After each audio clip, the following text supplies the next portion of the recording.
얼마 전에 제가 수업을 하는데 비숑을 키우시는 보호자님이 이런 말씀을 하시는 거예요. 선생님, 저는 제가 비숑을 키우기 때문에 분리불안은 그냥 평생 안고 가야 하는 문제라고 생각했어요, 선생님. 이런 말씀을 하시는 거예요. 그런데 제가 이 같은 말씀을 푸들 보호자님께도 듣고, 꽃동 보호자님께도 듣고, 말티푸 보호자님께도 듣습니다. 제가 과학적인 근거를 가지고 말씀을 드리면 강아지의 분리불안은 견종의 이름으로 설명하기에는 어려움이 있습니다. 그러면 왜 푸들은 왜 이럴까요? 비숑이라서 이럴까요? 꽃동은 항상 이래요. 왜 이런 이야기가 나올까요? 어 강아지가 무언가를 잘하는 거는 그 견종의 특성이 될 수가 있습니다.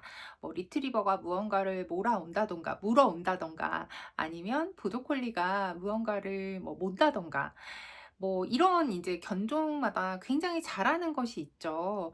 이렇게 잘하는 거는 그 견종의 특성이라고 우리가 이야기를 할 수가 있는데 어떤 문제 행동, 뭐 공격성, 분리불안, 타견 반응 이런 것이 어떤 견종의 특성이 될 수는 없습니다. 그래서 뭐 푸들이라서 무조건 분리불안이 생기는 것도 아니고 뭐 꽃동이 사람을 좋아하기 때문에 분리불안이 생기는 것도 아니고 비숑이라서 분리불안이 생기는 것이 아닙니다. 단지 이러한 일이 일어나는 이유는 대부분의 강아지들이 어린 시절에 생애 주기의 한 부분으로 분리불안 증상이 일시적으로 나타날 수가 있어요. 아니면 이제 정말 아기 강아지 같은 경우에 이제 새로운 집에 왔을 때 새로운 사람들과 낯선 환경에 이제 너무 무서워서 분리불안 증상을 일시적으로 보일 때가 있습니다.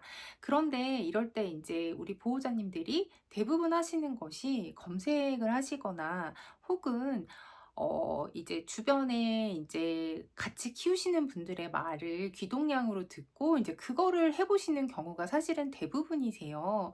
그런데 강아지의 분리불안은 아무리 일시적인 현상이라 하더라도 굉장히 복잡한 행동 문제입니다. 특히 지금 국내에는 CSAT 프로토콜과 또 분리불안의 어떤 증상과 완화 방법에 대해서 제대로 알려져 있지 않기 때문에 이제 보호자님이 그냥 검색해서 보신 어떤 그러한 방법들로 대처를 했을 때 강아지의 분리불안이 더 고질적으로 자리를 잡을 수가 있어요. 그렇기 때문에 주변에 분리불안인 강아지들도 많고 또 그러다 보면 약간 자조적으로 아, 우리 푸들들은 어쩔 수가 없어. 아, 우리 꽃동들은 어쩔 수가 없어. 이제 이런 말씀들을 하시게 됩니다. 자, 이제 이러한 현상이 나타나는 케이스를 한 네 가지 정도로 말씀을 드릴 수 있을 것 같아요. 첫 번째는 이제 입양이 되자마자 분리불안 증상을 보여주는 경우, 두 번째는 잘 자라다가 한 6개월이나 9개월령에 갑자기 분리불안 증상을 보이는 경우, 세 번째는 어떤 사건에 의해서 분리불안이 생기는 경우, 네 번째는 이제 사회화 시기에 혼자 있는 경험을 전혀 해보지 않다가 이제 보호자님이 여러 사정에 의해서 외출을 하려고 할 때 이제 증상을 발견하는 이렇게 네 가지 경우로 요약을 해볼 수 있을 것 같습니다. 이때 우리 보호자님들이 좀 살펴보셔야 하는 것이 견종의 이름으로 판단을 하시기보다는 왜 이런 상황이 나타났는지, 또 우리 강아지가 보호자님의 외출을 어떤 식으로 학습을 했는지, 그리고 지금 우리 강아지가 어떤 상황인지를 정확하게 판단하실 수 있어야 할 것 같습니다.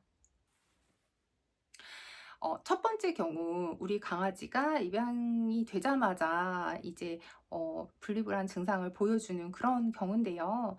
대부분의 보호자님들이 이런 상황을 이해를 하시고 공감을 하세요. "아유, 자기 엄마랑 떨어져서 여기 왔으니 얼마나 무섭겠어." 이렇게 이제 공감을 해 주시는데, 그런데 문제는 여기에서 그럼에도 불구하고 혼자 두고 나가신다든지 좀 울려보신다든지 이런 방법을 사용하시는 건데요.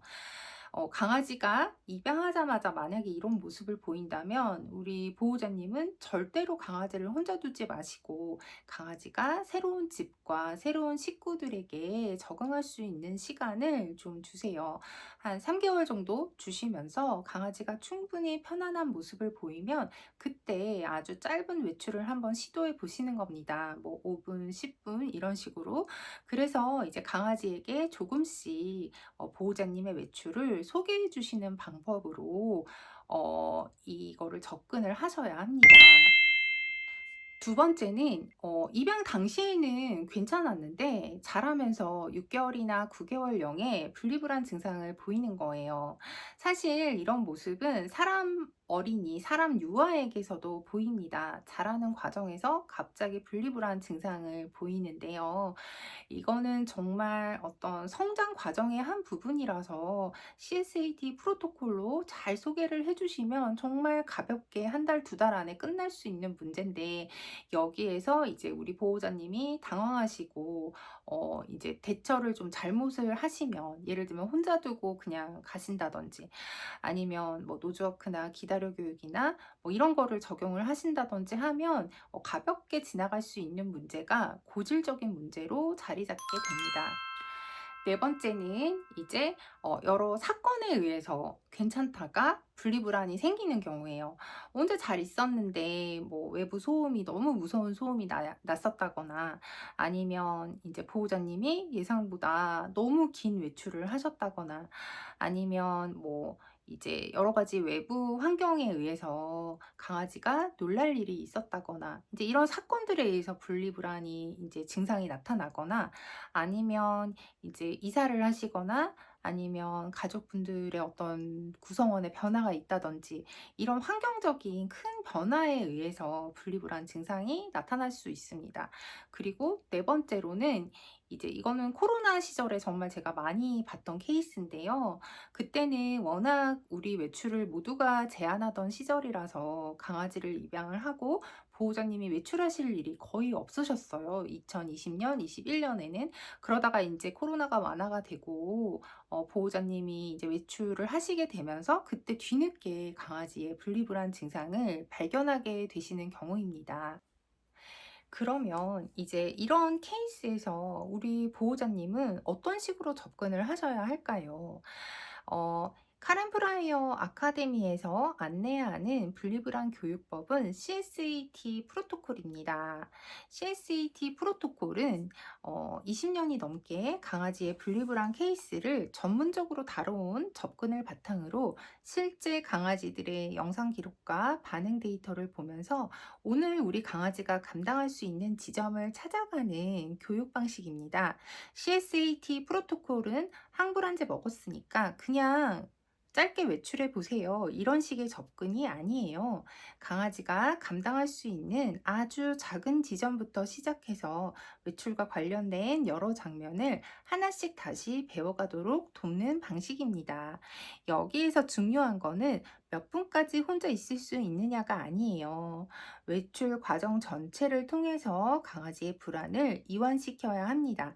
강아지가 정말 안정적으로 있을 수 있는지, 외출 준비 과정에서 이미 긴장하고 있는지는 아는지, 보호자가 돌아왔을 때 과하게 흥분하거나 지쳐 보이지는 않는지, 이런 흐름을 함께 보셔야 합니다.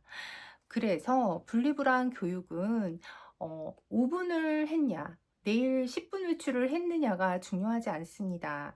강아지가 이 외출 전체의 흐름을 얼마나 편안하게 받아들이고 있느냐의 문제입니다.